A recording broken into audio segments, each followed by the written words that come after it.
Et bonjour à tous les amis, j'espère que vous allez bien. On se retrouve pour un tout nouveau live. Bienvenue à tous ceux qui sont sur Twitch, ceux qui sont sur mon TikTok et ceux qui sont sur le TikTok de Nico. Du coup, on se retrouve aujourd'hui pour un live finance décentralisée. Donc, on va aborder plusieurs termes, plusieurs thèmes en rapport avec la finance décentralisée. Donc, bienvenue Nico, comment ça va? Ça va top et toi? Ça va Je suis parfaitement. bien content d'être là. Bah ouais, ça fait carrément plaisir. Du coup, c'est la deuxième édition. On avait déjà fait un live il y a quelques semaines, justement pour parler DeFi, pour parler crypto, etc. Et puis bah là, du coup, on se retrouve pour une deuxième partie, dans la continuité en fait de la première fois, pour aller plus loin, pour comprendre plus de choses, pour maîtriser plus de choses et pour vous transmettre encore plus de compétences et de connaissances. Donc voilà. Du coup, comme je vous le disais, plusieurs thèmes qui vont être abordés aujourd'hui. Une première partie où on va parler Launchpad, Airdrop, en essayant d'aller un petit peu plus loin que la dernière fois, comme je vous disais. On va vous parler aussi du coup sur quelle plateforme vous allez avoir la possibilité de faire du stacking et de participer à des airdrops. Dans une deuxième partie, on va parler beaucoup plus stacking, échange décentralisé, mais aussi un petit peu de régulation et comment en fait vous allez pouvoir participer au réseau via le processus. Et dans une troisième et dernière partie de live, on vous partagera directement un call DeFi. Donc Nico vous partagera une idée en fait d'investissement, une prise de position, une façon de stacker qui vous permettra de générer des revenus comme on l'avait fait la dernière fois.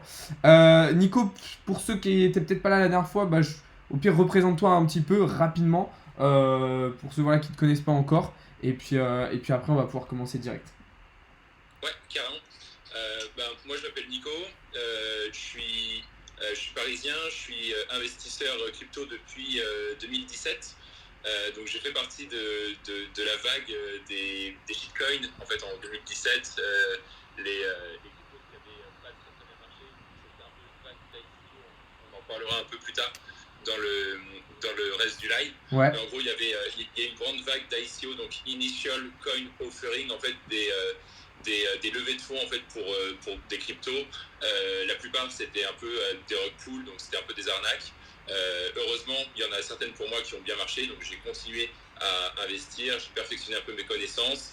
Et depuis 2021, et c'est aussi l'objet du live, donc ça fait un an et demi, je pense maintenant, Ouais. que je fais beaucoup plus de stacking. Donc je suis devenu investisseur. Enfin, je fais pas de trading comme toi. Je suis devenu investisseur long terme. Donc j'ai un portefeuille diversifié d'une trentaine, une quarantaine de positions. Et la plupart, en fait, je les stack. Ça veut dire que, en gros, je les confie à un validateur. On verra ça dans le reste du live. Je les confie à un validateur. Et en échange de ça, je reçois des tokens, donc des cryptos supplémentaires. C'est un peu comme une espèce de redevance. Ok. Ce qui permet en fait de gagner sur les deux tableaux. Le premier tableau, c'est la montée en fait de la crypto sur le long terme. En espérant que sur les 30 ou 40 que j'ai, il y aura bien certaines qui vont faire du 500, 600, 1000%. Ça m'est arrivé l'été dernier, par exemple, avec Solana, par exemple, Ouais. que j'avais stacké aussi, qui avait plutôt bien marché. D'accord. Et en même temps, tu gagnes des Solana, par exemple, si on regarde l'exemple de Solana, supplémentaires. Donc j'avais D'accord. commencé avec, je sais pas, je vais te dire une bêtise, mettons une vingtaine. Et j'en ai aujourd'hui 25-30. Alors Solana a rebaissé depuis, il y a eu d'autres problèmes, mais pendant un temps, le portefeuille a vraiment explosé. Donc quand tu multiplies ça sur un nombre de positions et que tu diversifies sur des bons projets, parce que tu peux stacker aussi des mauvais projets, il faut aussi faire attention. Du coup, tu gagnes sur les deux tableaux. Ok. Et écoute, super. Du coup, pour ceux qui connaissaient pas Nico, il s'est présenté. Ça y est, du coup, vous savez un petit peu maintenant qui il est et ce qu'il fait. Donc comme on l'a dit tout à l'heure, voilà, désormais avec Nico on travaille ensemble, donc c'est à dire que Nico intervient dans le Discord, donc dans la partie DeFi, donc il vous partage régulièrement des connaissances, des calls, voilà, il gère de toute façon la partie DeFi. Donc si vous êtes dans le Discord, si vous avez accès à cette partie là, eh bien c'est lui qui la gère, donc n'hésitez pas à lui poser des questions dans le Discord, et puis évidemment dans le live c'est fait pour ça. D'ailleurs je le répète, mais utilisez l'espace commentaire, utilisez le chat pour nous poser des questions. On fera des pauses régulièrement pour répondre à vos questions. Alors évidemment, quand on sera dans des phases explicatives, on s'arrêtera pas tout le temps pour répondre aux questions, mais on fera des pauses régulièrement pour répondre à vos différentes questions. Donc voilà, comme je vous le disais, on va pouvoir attaquer la première partie. où donc on va parler un petit peu des launchpads, des airdrops, qu'est-ce que c'est, comment y participer. On va rentrer un petit peu plus en profondeur. Voilà. Alors déjà, Nico, est-ce que tu peux nous rappeler un petit peu, très rapidement, hein, puisqu'on en a déjà parlé la dernière fois, mais c'est quoi la différence entre un launchpad et un airdrop? Ouais, carrément. Alors en fait, c'est deux choses qui sont un peu distinctes, un peu différentes. Un launchpad, c'est en fait c'est une levée de fonds version 2022. Ouais, Je parlais tout à l'heure des ICO. En fait, il y a eu plusieurs noms pour les ICO. Certaines étaient souvent c'était des arnaques. Les mecs faisaient un peu des ICO, ils présentaient un projet et puis ils le vendaient comme étant la nouvelle pépite. Et puis en fait, ça marchait pas forcément. Et donc du coup, en fait, c'était pas très sérieux. C'était à toi de faire tes propres recherches. ouais, Et donc du coup, en fait, tu prenais un risque en investissant toi-même directement dans un projet. En 2017, 2018, c'était plutôt comme ça. Depuis les cryptos, ça s'est professionnalisé, on va dire. C'est devenu une industrie plus mûre, plus mature. Et donc, du coup, en fait, il y a eu des institutionnels, donc ça veut dire vraiment des banques, des fonds d'investissement qui sont arrivés en fait dans le monde des cryptos ouais, et qui ont rendu en fait l'industrie plus professionnelle. Et du coup, mais comme c'est une industrie qui est en plein boom, il y a toujours des projets en fait en permanence. Donc ça veut dire qu'il y a toujours besoin de lever de l'argent, il y a toujours besoin d'argent pour créer des nouveaux projets. Et donc du coup, les ICO 2017 sont devenus un peu les launchpads de 2022. Et en fait, les launchpads, c'est quoi? C'est plutôt des institutionnels. Alors, prenons l'exemple par exemple de Binance, qui est un des plus gros échangeurs centralisés, enfin c'est le plus gros avec 60% de part de marché. ouais, Binance par exemple a son propre launchpad. Donc en fait, comment ça fonctionne? Binance, il y a en fait tous les porteurs de projets envoient leurs projets à Binance. Binance les étudie. Et ensuite, en fonction, si le projet est viable, si le business model est cohérent, s'il y a de l'argent aussi à faire pour eux et si il y a suffisamment de garanties, Binance le propose à sa communauté d'utilisateurs, qui est la plus grosse communauté, au moins retail. ouais, Et s'ils sont intéressés, ils peuvent investir via Binance dans le projet. En ok, fait, pourquoi je prends l'exemple de Binance? Parce que Binance en fait, a lancé parmi les plus gros projets récemment. Tu connais probablement Steppen. ouais, Steppen, bien sûr, c'était un NFT lancé sur la blockchain Solana. Et ben ce projet-là, il a été lancé avec le launchpad de de Binance. Binance. Il y en Ok, a eu d'autres. Alors Steppen, c'était le plus récent et c'est celui qui a eu un vrai boom, même t'as mis si marché, depuis le ouais. mois dernier, depuis 2 mois à peu près, c'est un peu moins évident. Mais Axie Infinity, Ouais, qui est aussi un autre qui a eu un énorme boom, enfin, surtout parce qu'en fait, il y avait des Filipinos qui jouaient pendant le confinement, en fait, ils étaient bloqués chez eux. Et en fait, il y avait des Philippins qui jouaient énormément, en fait, qui remplaçaient leur salaire ouais, avec leur jeu Axie Infinity. Et donc, du coup, en fait, c'est comme ça que le truc a vraiment décollé. Ça a été une grosse commu pour ce jeu. Et il y a eu un autre projet encore, par exemple, genre, qu'est-ce que je peux citer? Bend Protocol. ouais, Bend Protocol, c'est une autre crypto, on aura le temps d'en reparler aussi. C'est une des cryptos qui est dans mon portefeuille parce que justement, on peut la stacker, on en parlera tout à l'heure. Mais Bend Protocol a aussi été lancé. Ils ont fait une levée de fonds avec le launchpad de Binance. d'accord, ok, Donc, en fait, et pourquoi en fait c'est bien de passer par des gros échangeurs comme ça? Pour le coup, je suis pas un grand fan de Binance, etc. Mais pourquoi c'est bien de passer par Binance? Parce qu'en fait, ils ont une armée ouais, d'analystes, ils ont des gens qui peuvent vraiment faire l'étude. Et donc, du coup, en fait, Binance ne peut pas se permettre en fait, de prendre le risque de proposer à sa communauté d'utilisateurs des bien projets sûr, pourris, quoi. bien sûr, Et donc, du coup, le fait de passer par Binance ou par d'autres, comme par exemple Polkastarter, ou AirDrop DAO, par exemple, c'est différentes plateformes. ouais, Et ben, en fait, ces différentes plateformes, en fait, elles prennent le risque entre guillemets de proposer en fait ce projet à leur communauté. Et donc du coup, c'est plus facile que de le faire toi, individuellement. ouais, Quand tu rentres du boulot, tu regardes un projet, tu te dis tiens, ok, ou tu regardes, il y a un Instagrammeur qui dit tiens, il y a tel projet et ça va faire un boom. En fait, tu es obligé de lui faire confiance, ou alors tu fais l'analyse toi-même. C'est plus facile si tu as Binance en fait qui est derrière toi, qui fait déjà l'analyse et qui regarde le projet et qui te le valide. Exactement. Ouais, ouais, c'est vrai. Et puis en plus, bah voilà, le fait que ça soit proposé par Binance, déjà c'est un premier gage de confiance, on va dire, parce que Ouais, forcément on se dit bon bah si c'est là, c'est que c'est pas du n'importe quoi. Et puis en plus voilà, on sait que ça va être propulsé par Binance, et du coup forcément ça a un petit peu plus de chances de performer ou un minimum à la sortie. Donc c'est vrai qu'effectivement, comme tu disais, même si moi non plus je suis pas un grand défenseur de Binance, et c'est pas, ils sont pas parfaits. Le fait que ce soit quand même le leader, on va dire, du marché aujourd'hui en termes d'exchange, nous assure quand même certaines sécurités quand il y a des projets comme ça qui sont mis en avant, qui sortent, etc. Donc c'est vrai c'est que, ça. voilà, pour ceux qui se demandent un petit peu bah, où aller, ou par où commencer, si vous débutez dans ce domaine-là, dans la DeFi par les launchpads, Binance est une première étape, on va dire, qui est plutôt intéressante pour vous familiariser déjà un petit peu avec ça. Donc, Exactement. donc voilà. Ok, et du coup, la partie airdrop, en quoi elle se différencie en fait justement de ces launchpads? Et, est-ce que c'est mieux? Est-ce que c'est moins bien? Dis-nous. En fait, un airdrop, c'est différent d'un launchpad. Alors, autant le launchpad, c'est vraiment l'équivalent d'une levée de fonds 3.0, autant un airdrop, c'est plutôt, on va dire, c'est quasiment en fait une opération marketing. Ouais, ce que j'allais. Qu'est-ce que ça veut dire en fait? Ça veut dire que il y a des cryptos qui se lancent, ou des projets qui se lancent sur différentes blockchains. Prenons le cas par exemple de Osmosis par exemple. Ouais, C'est un très bon exemple, c'est un exemple assez récent. Et ben en fait, quand Osmosis veut se faire connaître, ben en fait, ils font parler d'eux en donnant en fait des jetons, donc des tokens, qui sont liés en fait au projet et qui ouais, ont une valeur à ce moment-là. Et en fait, comment ça fonctionne? Ils donnent des jetons, et c'est pour ça que c'est très important, on en parlera pour la partie stacking, à des personnes qui sont déjà dans des projets. ouais, Dans qui des projets qui participent sont déjà. imaginés, qui participent déjà à la finance décentralisée. Si on prend le cas d'Osmosis, ils ont fait en fait, ils ont donné des jetons. En fait, un airdrop, ça veut dire en anglais c'est un largage. Ouais, Donc en fait, ils larguent des tokens. Donc en fait, ils donnent des tokens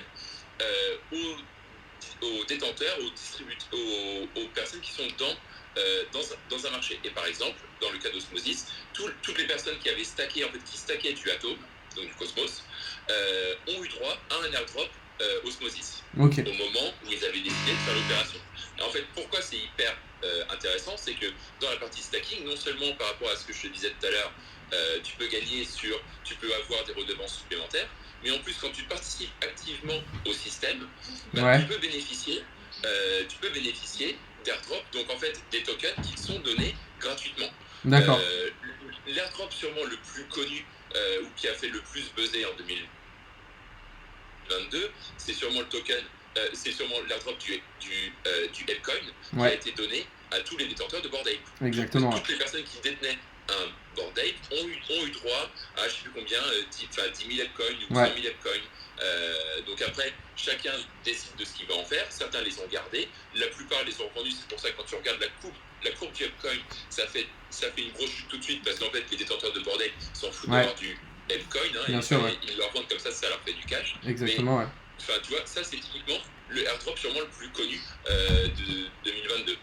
Ouais, et c'est vrai que bah, on en a entendu beaucoup parler parce que aussi derrière, voilà, il y avait un gros projet NFT qui était déjà en place. Mais du coup, le fait que, comme tu l'as dit, certes, c'est dans le cadre de la DeFi, c'est communautaire, mais ça a un côté marketing parce que du coup, bah, ça va permettre au projet de se faire entendre. C'est un petit peu comme quand une page Instagram ou quelque chose comme ça fait un jeu concours. En fait, on va offrir à la communauté pour la récompenser de participer à notre projet. Mais du coup, est-ce que c'est pas un petit peu aussi dangereux, comme tu le disais tout de suite, quand on a un airdrop comme ça de token, est-ce que c'est pas un petit peu dangereux si on a derrière une communauté qui est pas engagée à 100% et qui du coup revend le token instantanément et en grosse quantité? Est-ce que ça peut pas être en fait un retour de flamme un petit peu dangereux?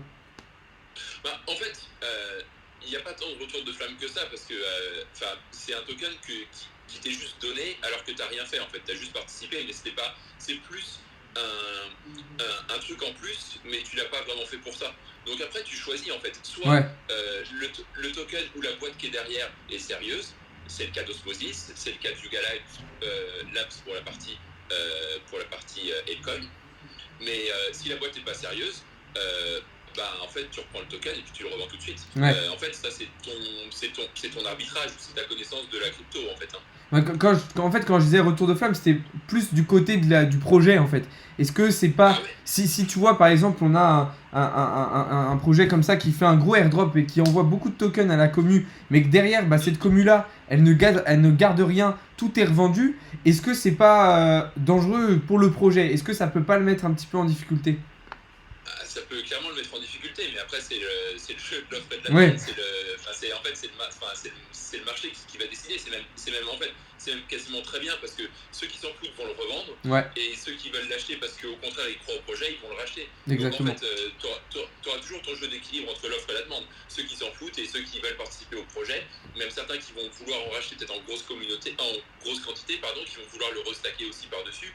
Enfin, tu vois, en fait, il n'y a pas de. Ouais. Il n'y a pas de. Il y a pas de Enfin, il n'y a pas vraiment de règles. Quoi. Ouais, ok. Alors, il y a une petite remarque très intéressante là dans le live sur Twitch de Cargo Bumham qui me dit il y a aussi les airdrops avec des tokens malveillants pour vider les wallets. Et ça, c'est vrai que il Ouais, faut faire attention à ça. Il y a des scams, vous le savez. L'écosystème crypto, bah, c'est un marché qui est encore très jeune. Donc, oui, il y a des personnes malveillantes. Donc, attention. Des fois, effectivement, vous allez recevoir un token en fait dans votre wallet. Sauf que ce token, il est là pour vous tout vous prendre. Donc, faites bien attention. ouais, Tu le diras aussi mieux que moi, mais voilà, il faut rester prudent. Je vous le dis avec la crypto, je vous le dis avec les NFT, et c'est exactement la même chose en DeFi. Il faut rester prudent à chaque fois que vous vous positionnez sur quelque chose. ouais. Il n'y a pas trop de règles avec ça. Il faut vraiment se renseigner sur. En fait, quand tu vois souvent un token qui arrive dans ton portefeuille MetaMask, par exemple, dans ton portefeuille Kepler ou Dieu sait quoi, enfin, souvent c'est pas bon signe. Ouais, Quand c'est des airdrops connus, je prends par exemple le dernier airdrop en date, c'est Optimism. Ça a fait en fait, il y a eu un tel battage marketing pendant 15 jours, 3 semaines, on en entend encore parler maintenant. Si tu n'en entends pas parler, si tu vois des cryptos qui arrivent sur ton portefeuille, il faut surtout pas y toucher. Tu le masques pour que tu le vois pas et, ouais, et il faut surtout rien faire. Si tu commences, en fait, le risque qui vient, si tu commences à récupérer le token et si tu veux le swapper, tu vas sur un Uniswap ou sur Dieu sait quoi, sur n'importe quel échangeur décentralisé, ouais, tu commences à le swapper et en fait c'est là où tu mets le doigt dedans. Donc si tu vois un token, normalement tu connais les valeurs que tu as en portefeuille, tu les vois, tu les connais par cœur. S'il y a un truc que tu connais pas, renseigne-toi, surtout c'est très très important avant de swapper. Te dis pas que c'est de l'argent facile, ouais, parce que souvent en fait c'est plutôt de l'argent qui vient en fait c'est des tokens qui viennent pour te prendre en fait toutes tes cryptos qui sont dans ton portefeuille. exactement. J'en profite d'ailleurs, c'est encore un autre point. Gardez toujours vos tokens autant que faire se peut sur des ledgers. Sur des ledgers, c'est très très important. C'est la règle numéro 1. Si tu n'as pas de ledger, si tu as mis tes tokens sur un ledger, même si tu as un smart contract qui vient pour te piquer tes cryptos, comme tu as ton ledger en place, ils ne pourront rien faire. Exactement. Donc c'est très très important.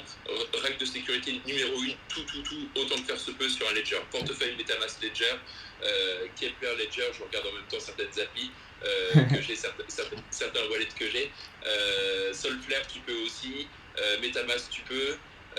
Enfin voilà, autant que faire se peut, mettez tout sur des... mettez vos portefeuilles décentralisés sur des ledgers, c'est très très important. Exactement. Exactement. Alors, je vois qu'il y a une question de Pandimotug. Quel nouveau projet pour vous quel nouveau projet pardon, vous nous conseillez justement, reste bien jusqu'à la fin du live puisque justement dans une troisième partie de live on vous partagera un projet justement qui peut être intéressant en DeFi. Donc ça on vous le dira un petit peu plus tard. C'est combien ces ledgers? Alors les ledgers ça coûte pas forcément très cher. Vous avez de nouvelles versions qui sont sorties récemment qui sont à je sais même plus à combien sont 90 euros, hein, quelque chose comme ça. C'est largement abordable hein, pour tout le monde et c'est très très important. C'est une étape importante. Alors évidemment, quand vous commencez en crypto, sans parler de DeFi, si vous commencez tout juste en crypto et que vous avez acheté 500 euros de crypto, bon, c'est pas obligatoire de le faire instantanément. Mais voilà, quand vous allez commencer à aller chercher sur différents protocoles, quand vous allez commencer à avoir des capitaux un petit peu plus importants, à toucher à des trucs un petit peu différents qui sortent en fait du grand public, on va dire, c'est important de se protéger avec ce genre de choses. Donc voilà. t'en as deux, enfin les deux principaux, t'en as un qui est un peu, qui ressemble vraiment à une clé USB, il coûte 60 euros, et celui que j'ai là, il est, en fait, il permet d'avoir plus d'applications, et celui-là, il coûte 150 euros. Ouais, voilà, c'était. Ok, ouais, tu vois, j'ai inversé entre le moins cher, je pensais que c'était 90, mais non, c'est 60. Donc, vous voyez, 60 euros pour une première, c'est déjà. Parce que déjà, même celle à 60 euros est très très bien. 60 euros, voilà, c'est déjà abordable à tout le monde. Après, voilà, 150 euros, ça fait un peu plus, mais si vous voulez aller toucher des choses un petit peu différentes, c'est important aussi de passer par là. Ok. Et du coup, justement, donc on a parlé un petit peu de Binance qui faisait ces launchpads là. Où est-ce qu'on peut aller voir, vers où on peut se tourner quand on veut justement sortir un petit peu du chemin traditionnel, du grand public, comme je disais, pour aller toucher des choses un petit peu moins connues, mais du coup qui vont nous apporter autre chose. Ouais, alors en fait, je pense que c'est une super bonne question. En fait, Binance ou Coinbase, par exemple, et c'est pour ça qu'on passe par du décentralisé. En fait, Binance, enfin, les plateformes comme Coinbase, Binance, elles sont ce qui s'appelle centralisées. Ça veut dire qu'en fait, tu n'es pas vraiment propriétaire de tes jetons, non. C'est en fait, tu donnes le droit à Binance ou à Coinbase de les posséder pour toi. Ouais. Et ça veut dire quoi? Il y a 15 jours, il y a eu une phrase du PDG de Coinbase qui a dit si nous on fait faillite, parce que le cours de l'action Coinbase est en train de chuter, et il y a eu une question, il y a eu un point qui a fait un énorme tollé.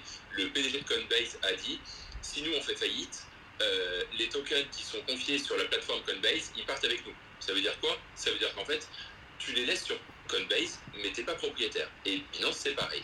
Exactement. Donc, je te dis pas que les boîtes, elles vont faire faillite demain matin, mais c'est un risque en fait que tu prends de ne pas être propriétaire de tes propres jetons. Et du coup, le fait de passer par des portefeuilles décentralisés, et je te donne 3 exemples juste après, en fait, ça te permet en fait d'être toi-même le propriétaire de tes jetons. C'est ça qui est important en fait. Ouais. Ça veut dire qu'une fois qu'ils sont sur ton portefeuille, ils sont à toi et personne ne peut te les piquer. Et c'est super important. On en revient par rapport à ce qu'on disait tout à l'heure sur la partie stacking et les airdrops. Si tu as un airdrop d'osmosis par exemple, parce que ça se passe sur Atom, si tu stacks tes atomes sur Binance, t'as rien en fait. Ouais. C'est Binance qui stack pour toi. Ouais. Donc en fait, les airdrops d'osmosis, à ce moment-là, en fait, ils te passent sous le nez parce qu'en fait, c'est pas toi qui stack, c'est Binance qui stack. Donc c'est eux qui récupèrent tous les airdrops. Ouais. À l'inverse, si tu stacks sur, par exemple, un portefeuille qui s'appelle Kepler, K-E-P-L-R, c'est un des portefeuilles décentralisés, c'est un portefeuille qui est décentralisé pour la blockchain Atom. Et ben, si tu stacks tes atomes sur Kepler, via Kepler, et ben en fait, c'est toi qui es propriétaire de tes atomes et les airdrops qui arrivent, il y a pas mal d'airdrops en plus sur cette blockchain-là qui est très active depuis 1 an. Et ben en fait, tous les airdrops qui arrivent, parce que tu stacks du atome, ils viennent chez toi. Ouais. Et ça c'est une plus-value qui est non négligeable. Si on prend l'exemple d'Osmosis, Osmosis, aujourd'hui, le token il est tout pile à 1 euro. Tu vois, aujourd'hui, ouais. on est le 8 juin, le token il est tout pile à 1 euro. Et okay. Ben, si tu en récupères 1000, mais à l'époque c'était plus que ça. Si tu en récupères, tu as 1000 airdrops, 1000 tokens Osmo qui sont airdroppés. À l'époque, ils valaient peut-être 3 euros. Ouais. En fait, si tu caches tout de suite, tu as 3000 euros tout de suite. Ouais. Tu vois. Donc, ou alors tu peux en encaisser une partie, en stacker une autre pour continuer à participer, etc. Enfin, tu as plusieurs stratégies. Mais du coup, c'est toi qui les stacks et ils sont à toi. Ouais, personne ne peut te les piquer en fait. Ils arrivent en fait, et pourquoi c'est important? Parce qu'ils arrivent sur l'adresse de ton portefeuille. De ton portefeuille à toi, ouais. Exactement. En fait, ils sont adressés directement sur l'adresse de ton portefeuille. Comme on disait, comme la question de tout à l'heure, effectivement, quand tu connais pas, il faut regarder est-ce que l'airdrop c'est legit. Est-ce que c'est pas un token, débile, est-ce que c'est pas une arnaque?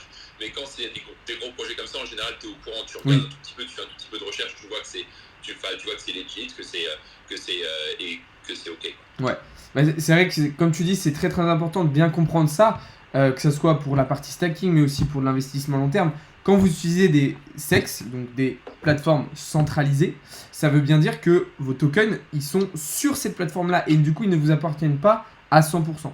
Et je vous en ai déjà parlé dans d'autres vidéos, et on y reviendra tout à l'heure en parlant un petit peu de régulation, mais être à 100% exposé uniquement sur des plateformes centralisées, aujourd'hui en 2022, enfin même si ça l'a toujours été, mais aujourd'hui c'est dangereux.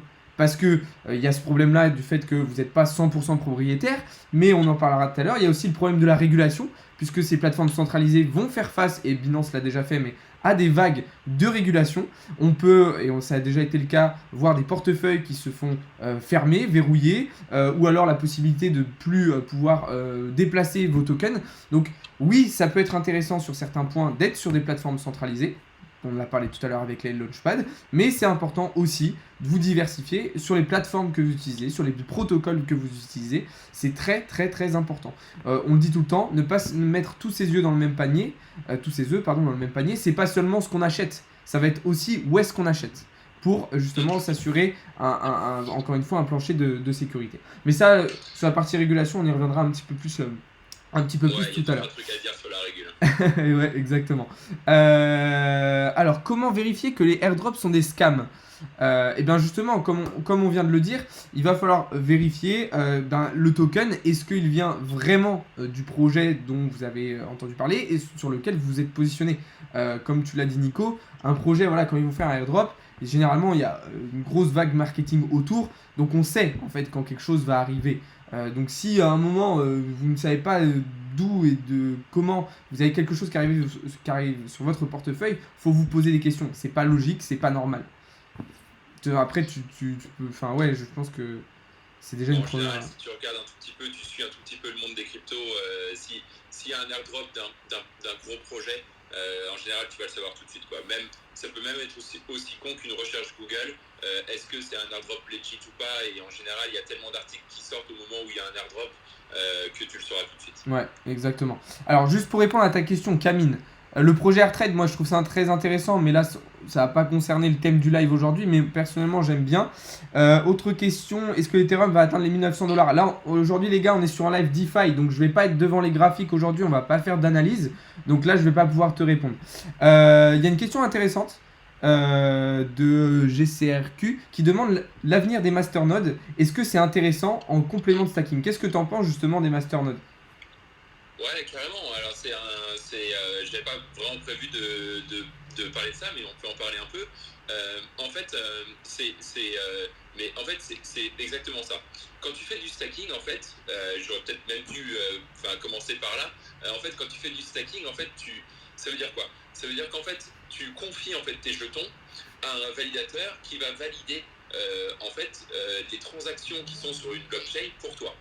Et en échange de cette validation de transaction, le système en fait il rémunère le validateur, et comme toi tu lui confies tes jetons, en fait le mec te rémunère avec une commission. Finalement, en fait c'est rien de plus que toi tu touches une commission parce que il y a un système, il y a un masternode en fait qui contribue au projet.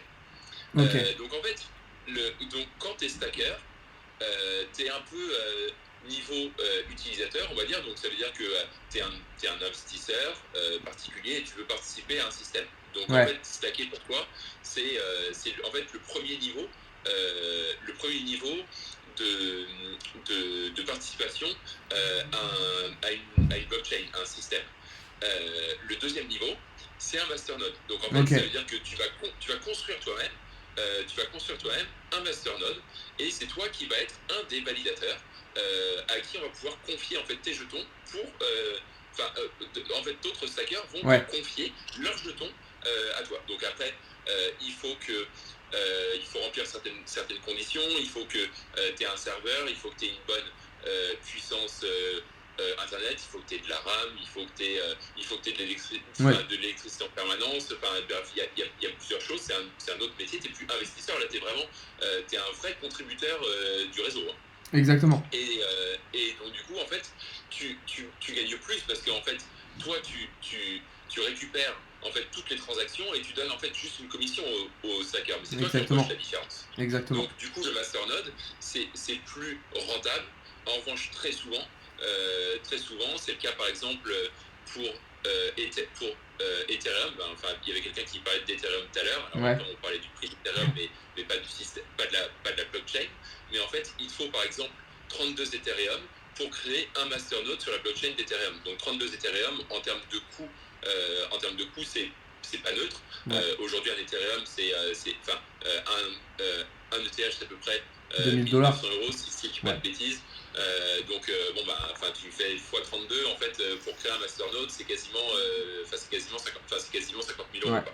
Donc ça c'est ton coût initial en fait pour créer un masternode. Mais c'est pareil pour d'autres blockchains. Après pour d'autres blockchains, il te faut peut-être un peu moins, mais il te faudra toujours une certaine quantité. Après ça peut être une activité très lucrative. En fait, un masternode, c'est rien de plus que la version évoluée d'un rig de minage en fait. Ouais, le rig de minage, c'est juste que c'est une autre technologie parce que c'est des mineurs qui le font, mais quand tu crées un masternode, en fait, t'es un mineur sur une blockchain qui est proof of stake, pas proof of work. C'est exactement ce que j'allais dire pour les personnes qui se posaient sans doute la question.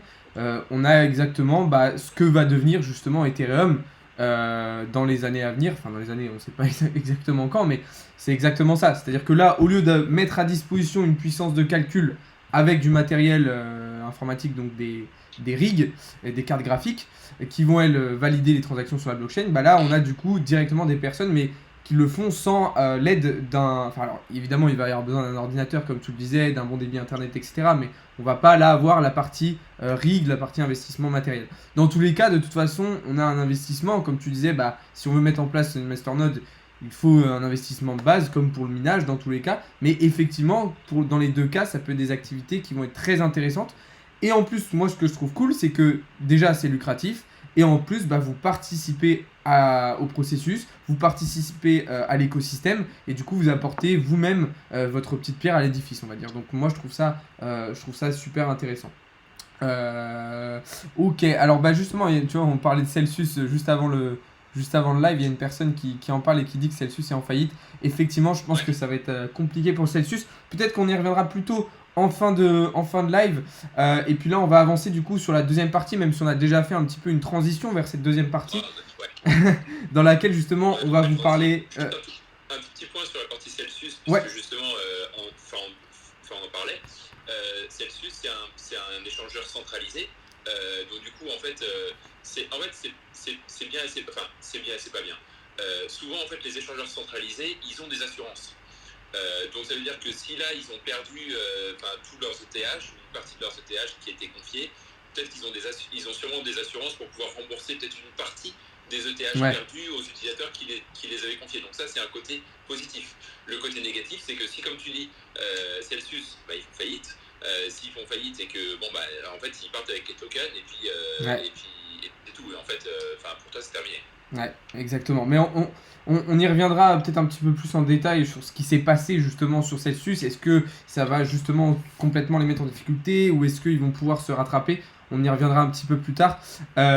Du coup, comme je vous le disais, même si on a déjà fait une transition vers la partie 2, là dans cette deuxième partie de live, on va rentrer un peu plus en détail sur ce que c'est le stacking. Qu'est-ce que ça va pouvoir vous rapporter, comment vous pouvez le mettre en place, où vous pouvez le mettre en place. Et justement, on va aussi parler du coup des échanges cette fois-ci décentralisé pour sortir un petit peu, encore une fois, du chemin traditionnel, pour quelles raisons il faut le faire aussi, etc. etc. Du coup, stacking, bien à différencier, je précise, des launchpads et des airdrops qu'on a vu juste avant. Là, on va avoir une autre solution d'investissement et qui va nous permettre de générer des revenus passifs. Donc voilà, je te laisse introduire le sujet du stacking, même si on l'a déjà fait un petit peu avant. Ouais. En fait, donc, comme on disait tout à l'heure, en fait, le stacking, c'est le fait de confier ses jetons à un validateur pour valider en fait les transactions d'un réseau. Et en échange, en fait, le validateur il verse une commission parce qu'en fait, comment ça fonctionne? Plus le validateur a de jetons qui lui sont confiés, plus on va lui confier des transactions à valider. En fait, il va être plus crédible en fait. Dans la blockchain. Donc le plus il en a, le mieux en fait, le plus il va pouvoir continuer à générer des revenus. Ok. C'est assez basique finalement comme truc. En fait, il va être plus crédible en fait aux yeux du fait qu'il a plus de jetons, il va avoir une certaine crédibilité et du coup on va lui confier davantage de tâches quoi. Exactement, on va lui en confier davantage et finalement ça fait un cercle vertueux. Okay. Souvent en fait, donc il y a différentes manières d'évaluer en fait un validateur. C'est exactement ce qu'on disait tout à l'heure sur le masternode. Est-ce qu'il est disponible tout le temps? est-ce que est-ce qu'il est fiable et un troisième point, parce que c'est celui qui va nous intéresser nous en tant qu'investisseurs, c'est quelle est la commission en fait qu'il va prendre ou qu'est-ce qu'il va te reverser à toi en tant qu'investisseur. Parce que finalement, si le mec est dispo tout le temps, il valide toutes les transactions, mais que toi t'as rien à y gagner, en fait tu vas pas lui confier tes choses. Et donc du coup, il va pas gagner. Donc il faut que ce soit quelque chose d'à peu près cohérent. Souvent, les commissions qui sont prises des masternodes, donc des validateurs, c'est entre 5 et 15%. D'accord. 5% par exemple sur du Atom, sur Avalanche ou sur Phantom par exemple, c'est plus que ça, c'est 15%.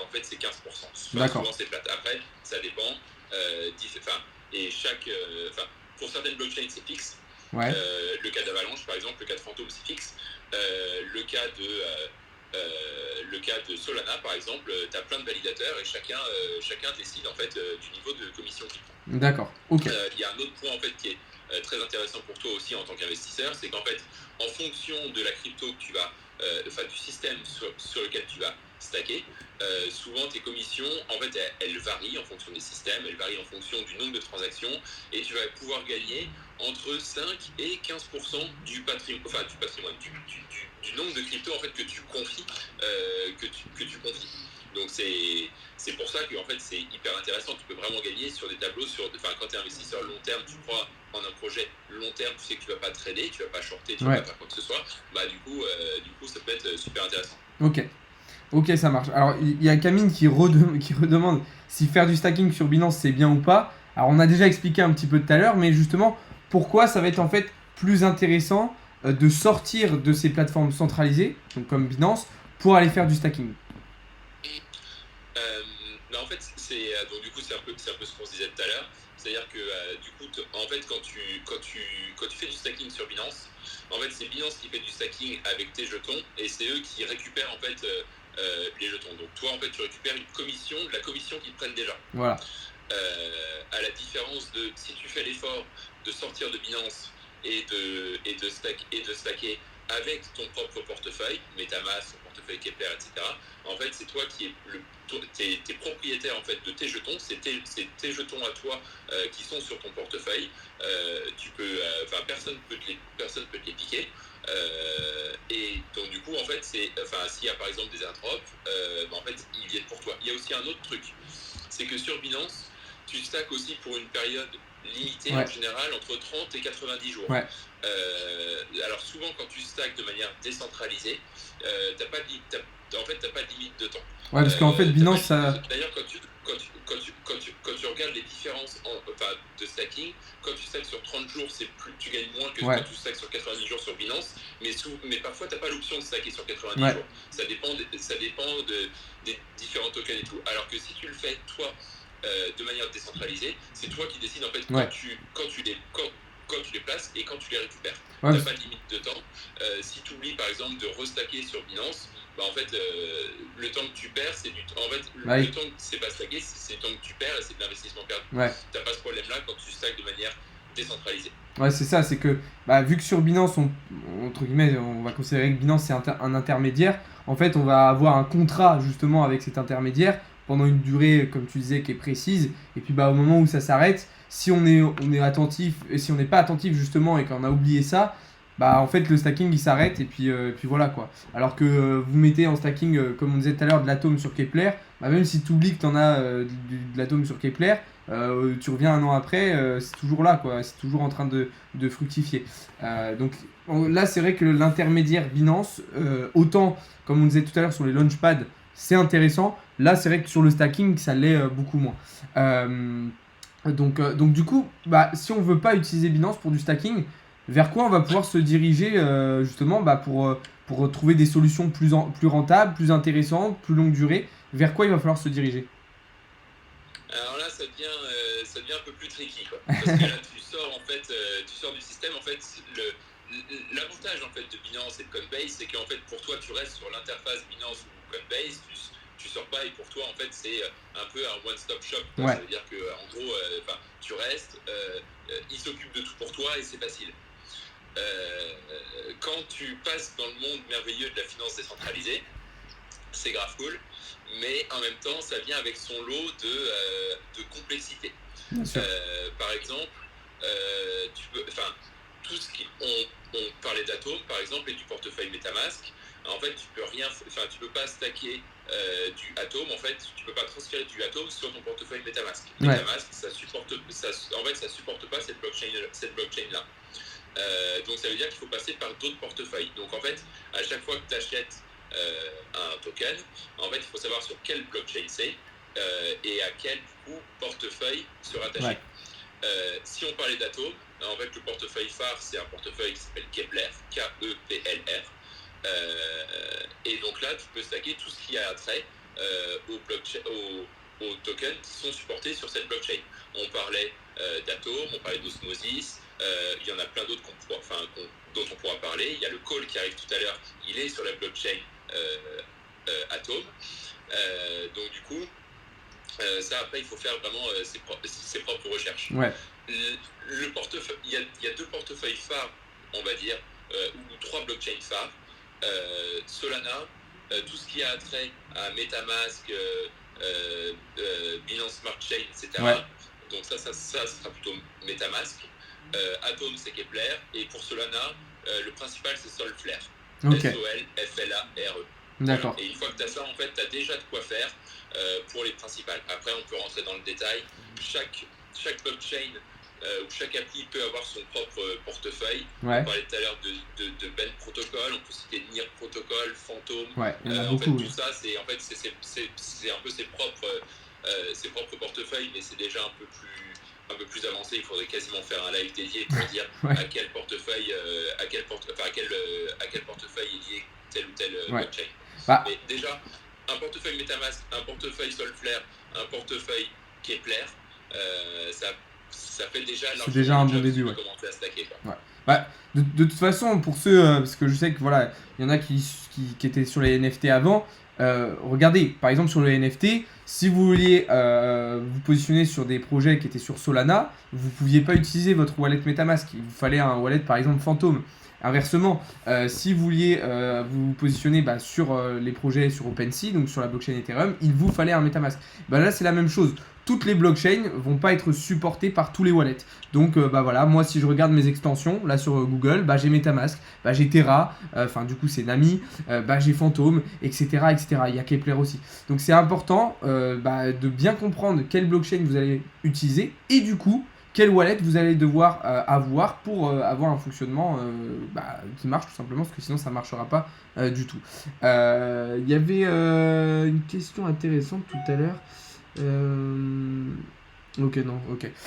Mais du coup voilà. Donc voilà les différentes plateformes en fait que vous allez devoir utiliser. Enfin les différentes plateformes. C'est pas vraiment des plateformes, c'est des wallets.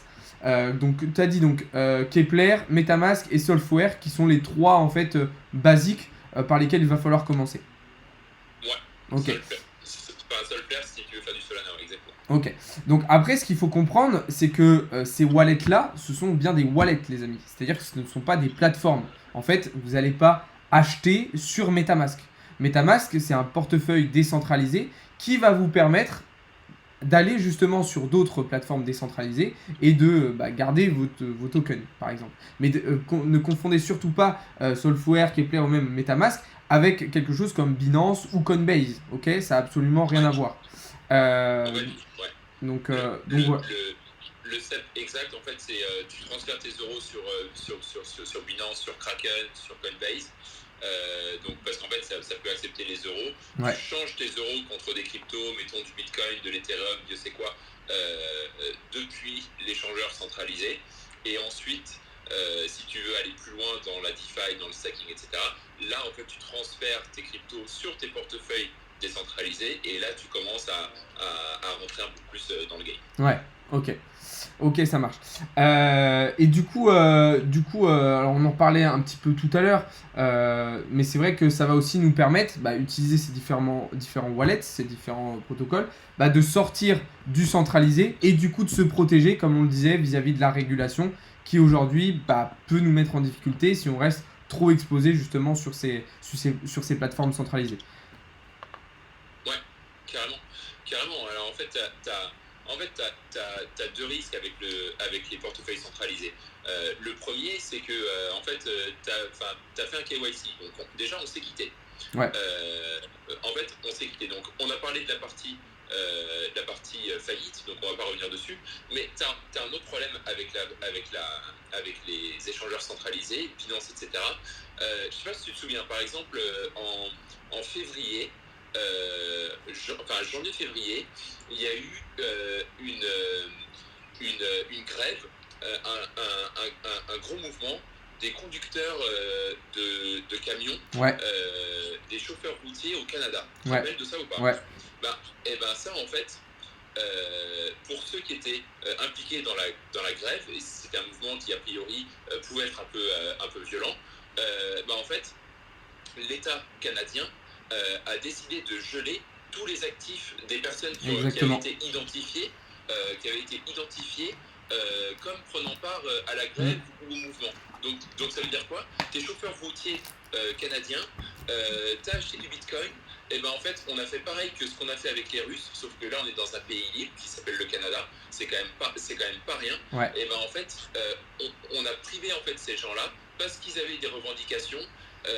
Et en fait, on les a privés de leurs ressources et on a en fait verrouillé tous leurs comptes et on a gelé leurs comptes équivalent banque, Société Générale, BNP, Boursorama, etc. Mais en plus tout ce qui avait attrait aux crypto parce qu'on le connaissait. Et ça, en fait, c'est très très grave ce qui s'est passé parce que du coup, ça veut dire que on est en train de te museler. On est en train de te dire, en fait, t'as pas le droit d'avoir tes revendications. Si t'es pas dans le système, du coup, ça fonctionne pas. Ça fonctionne pas. T'es contre le système, et donc du coup, on va t'enlever en fait ton droit d'avoir tes ressources, d'avoir tes sous, d'avoir ton patrimoine. Exactement. Et en fait, c'est hyper grave ce qui s'est passé. Forcément, quand tu passes par un échangeur centralisé, si tu as tout laissé sur Binance, tout laissé sur Coinbase, en fait, c'est terminé pour toi. Enfin, tu peux plus rien faire, il faut rentrer dans le rang et c'est fini. Ouais. Si tu passes par un échangeur décentralisé, et là, même si après tu peux peut-être pas forcément les convertir en dollars canadiens, tu peux pas forcément les convertir en euros, etc. Mais au moins, tu es toujours propriétaire et personne ne peut t'empêcher de faire des transactions avec tes cryptos que tu as gardés sur tes échangeurs, sur tes portefeuille décentralisé. Et donc là, tu gardes cette liberté. Pour moi, c'est fondamental en fait. Avant bien sûr. de faire du stacking, etc., en fait, c'est juste le fait d'être propriétaire de ses propres jetons. C'est ça qu'on te donne avec la finance décentralisée, c'est ça qu'on te donne avec les portefeuilles, et c'est ce bénéfice-là, en fait, d'être juste en fait le propriétaire des trucs que tu as achetés, quoi. C'est ça. Et ça, quand tu passes par la finance décentralisée, par les portefeuilles décentralisés, personne ne peut te l'enlever. Exactement. Et il y a quelqu'un qui dit dans le chat, de toute façon, on a besoin des plateformes pour convertir. Effectivement, on ne vous dit pas que les plateformes, il faut les supprimer, que Binance, ça doit disparaître et qu'il ne faut surtout pas les utiliser. C'est pas ça qu'on vous dit.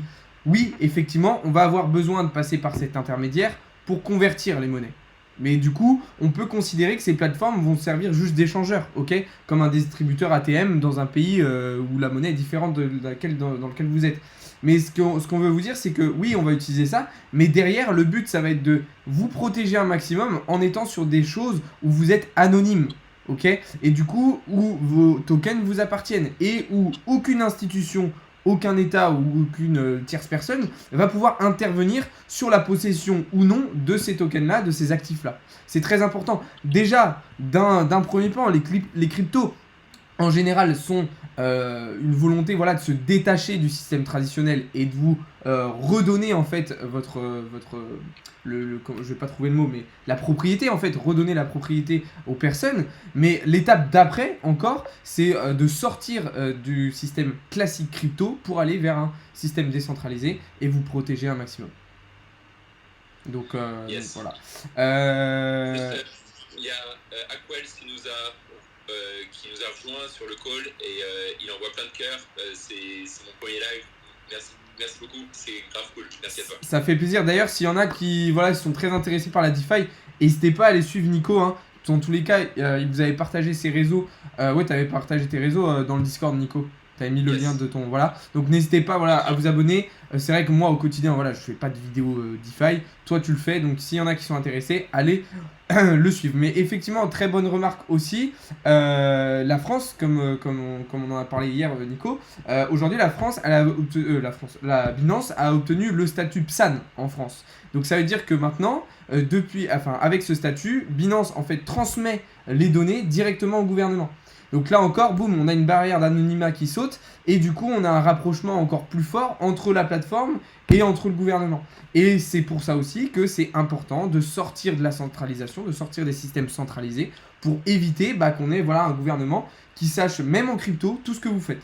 Parce que oui, aujourd'hui, si vous êtes sur Binance, la France sait tout ce que vous faites. Que vous fassiez rentrer de l'argent, sortir de l'argent, ils vont savoir. Et si à un moment, on a une situation comme au Canada où vous avez des prises de position sur lesquelles ils ne sont pas d'accord, et potentiellement, on pourrait voir ce genre de choses arriver. Donc voilà. Donc très très important. Très important de passer par là. Je pense qu'on a déjà bien parlé sur cette deuxième partie. Et ça fait déjà presque 1 heure qu'on est en live. Est-ce que tu voulais rajouter des petites choses ou est-ce qu'on passe du coup à la partie peut-être qui va le plus vous intéresser, vous les amis? C'est le fait qu'on va vous partager direct un call. Mais je sais pas, est-ce que tu as des petits trucs que tu voulais rajouter sur ce qu'on disait avant? Non, alors pour le coup, c'est exactement comme Aquels le dit. Pour le coup, c'est en fait la DeFi, en fait, tu retires le tiers de confiance. Donc en fait, tu es ton propre banquier. Ouais. Et effectivement, ça vient avec... Ah, alors attends, je t'entends plus. Il y a un problème de son. Je sais. Ah, c'est bon, c'est revenu. Ah non. Ouais, excuse. Si, c'est bon. Ah, ok. Effectivement, c'est bon, ouais.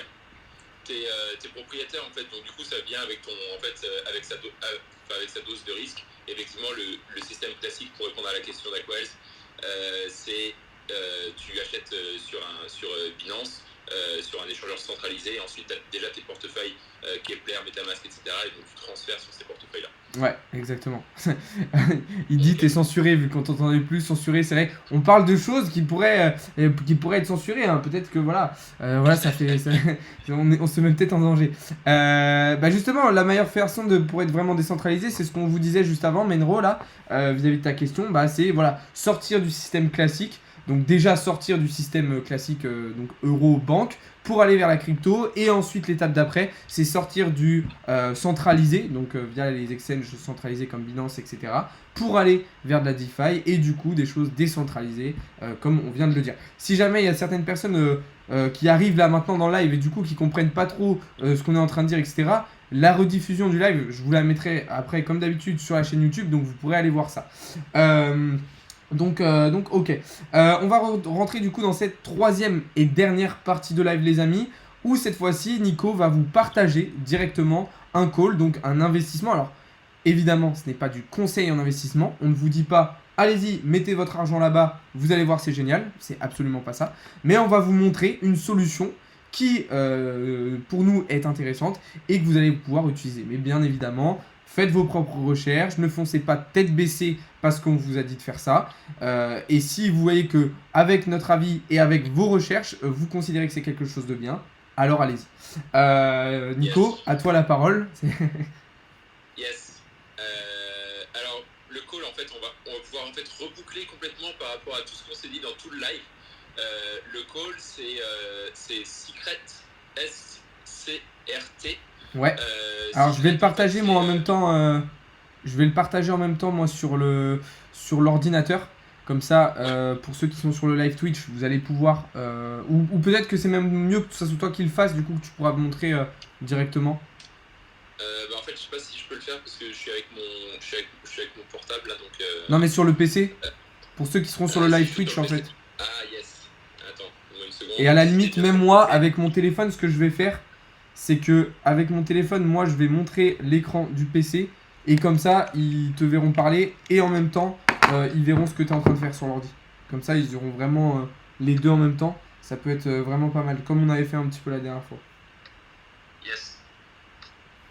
Tu me dis si c'est bon. Normalement, je dois être en train de partager maintenant.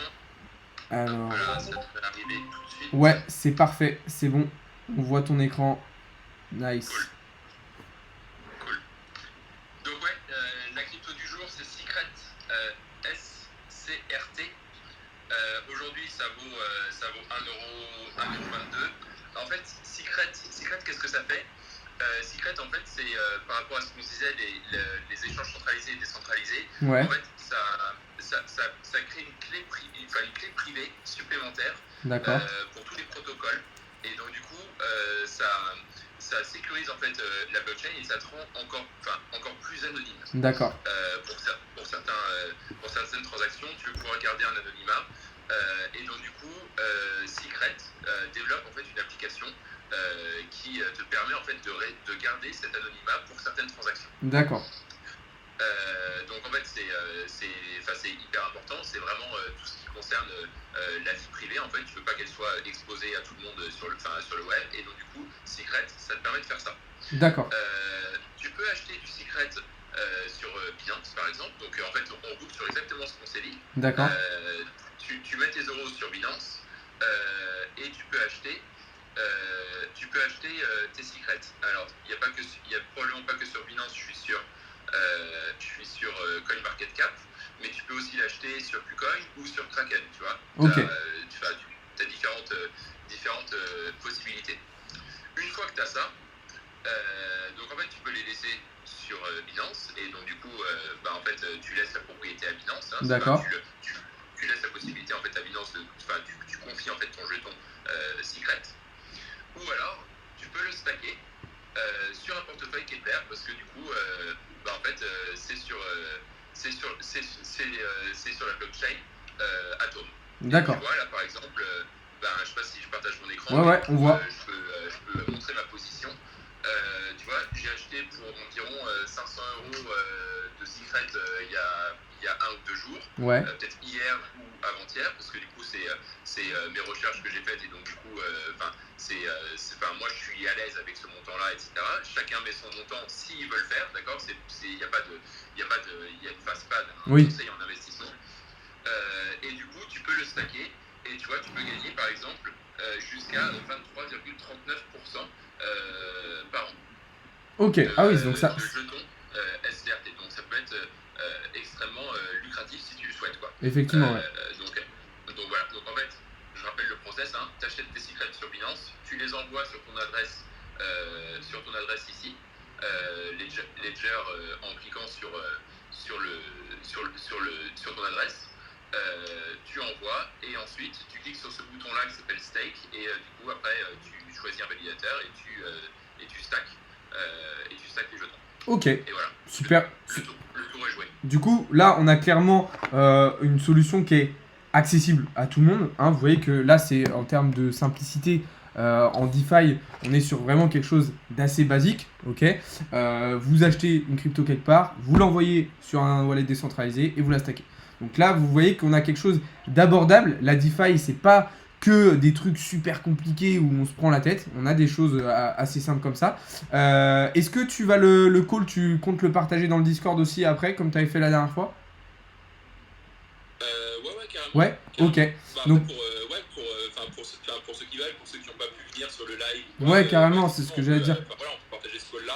Ouais. En plus, comme il y avait des gens dans la commune qui voulaient en savoir un peu plus sur comment ça fonctionne la DeFi, qu'est-ce que c'est que le stacking, là du coup on a un exemple concret, et exactement. Je peux même présenter un peu comment ça fonctionne. Exactement. Bah écoute, voilà, comme ça, s'il y a des personnes qui veulent bien comprendre, qui veulent bien voir les différentes étapes, ou s'il y a des personnes qui n'ont pas compris de quoi on parlait, vous avez le Discord, vous aurez aussi le live qui sera rediffusé sur la chaîne YouTube, mais vous avez aussi le Discord où Nico va vous partager ça en détail. D'ailleurs, c'est des questions qui sont posées en ce moment. La rediffusion, les amis, je vais vous la mettre juste après sur la chaîne YouTube.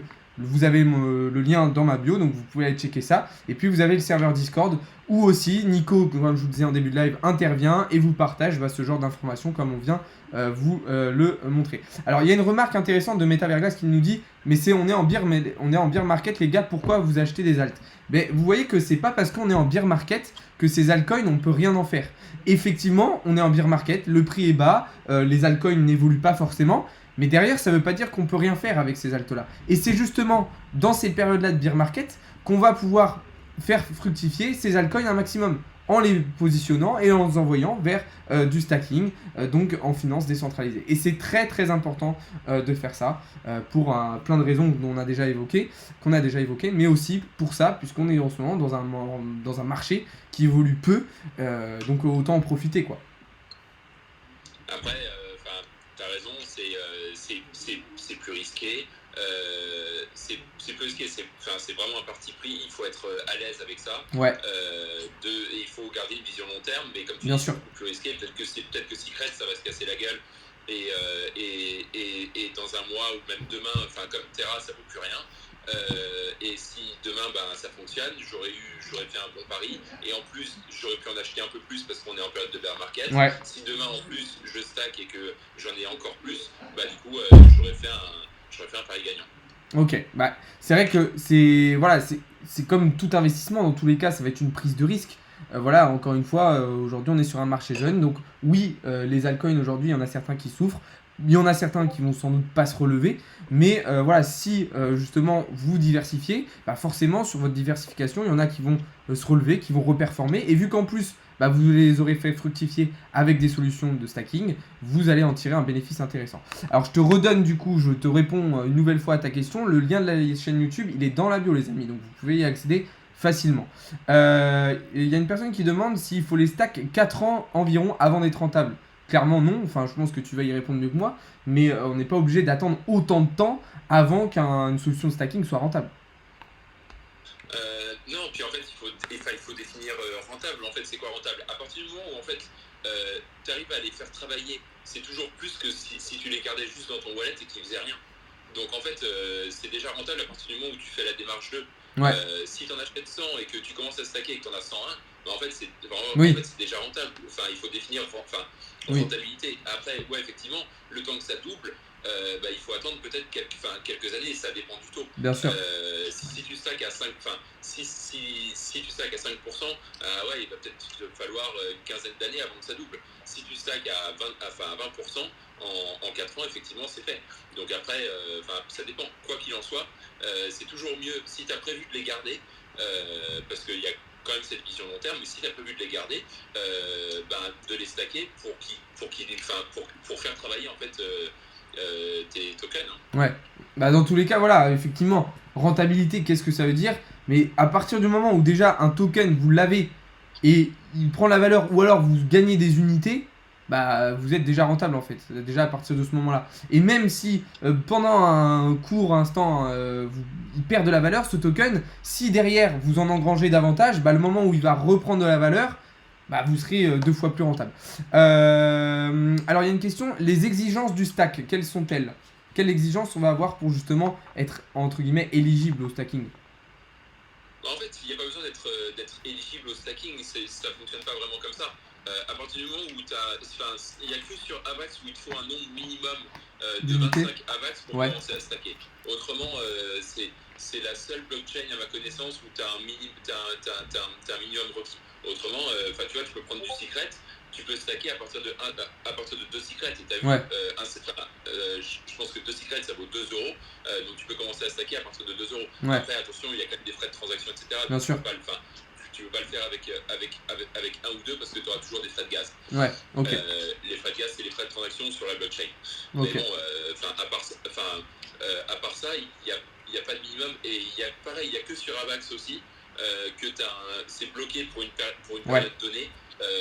Solana aussi, c'est bloqué pour chaque époque, ça dure environ 6 jours. Mais autrement, c'est assez rare que en fait, tes jetons soient bloqués pendant une période définie. Souvent, tu peux les retirer. Et de plus en plus, tu peux les retirer comme tu veux. D'accord.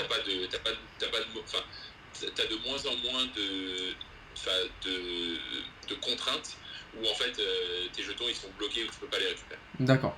Ok, très bien, merci pour tes réponses. Alors juste, il y avait une question, vous êtes au courant des airdrops à venir? Alors justement, si ça vous intéresse, déjà regardez la rediffusion de ce live, allez voir aussi le dernier que vous avez fait et venez nous rejoindre sur Discord et suivez Nicolas qui vous partage aussi des calls, puisque justement nous on est là pour vous partager des launchpads intéressants, des airdrops intéressants. Là vous voyez une solution de stacking intéressante, donc venez me suivre, allez suivre Nico aussi, puisque avec tout ça, vous allez avoir vraiment toutes les connaissances, toutes les compétences et tous les signaux qu'il faut pour justement accéder à ces choses-là. En tout cas, les amis, on va arriver au terme de ce live. On vous a déjà apporté plein de choses aujourd'hui. Comme je vous l'ai dit, si vous voulez aller plus loin, allez nous suivre, allez chercher un petit peu plus, soyez curieux avec le Discord, avec la chaîne de Nico, avec les rediffusions, c'est très important. Ne vous limitez pas forcément à ce que vous venez de voir aujourd'hui. Dans tous les cas, vous avez tous les liens dans la bio. Vous pouvez aussi cliquer directement là sur la chaîne de Nico. Mais dans tous les cas, Nico a partagé aussi le lien de ses réseaux dans le Discord. Donc vous pourrez tout retrouver là-bas. En tout cas, c'était un plaisir d'être en live avec vous aujourd'hui. Merci à toi Nico pour ton temps. Merci pour tes réponses, pour tes explications formidables. C'était un plaisir. Donc dans tous les cas, vu que ça marche bien, vu que ça vous plaît, vu que c'est un sujet intéressant, il y aura d'autres éditions. Voilà, on va sans doute faire un live comme ça une fois par mois où on vous fera un live d'1 heure, où on parlera DeFi, où on vous partagera des idées intéressantes. Sur ce les amis, moi je vais vous souhaiter une très bonne soirée à toutes et à tous. Encore une fois, vous avez tous les liens dans la bio, que ce soit mes réseaux et ceux de Nico. Et on se retrouve dès demain matin pour davantage de contenu et davantage d'analyse. Bonne soirée à toi aussi Nico, merci d'avoir été là et on se retrouve très prochainement. Allez, bonne soirée à tous. Ciao les amis, merci. Salut. Ciao. Hop, alors bouge pas Nico, reste avec moi, je vais juste stopper les lives.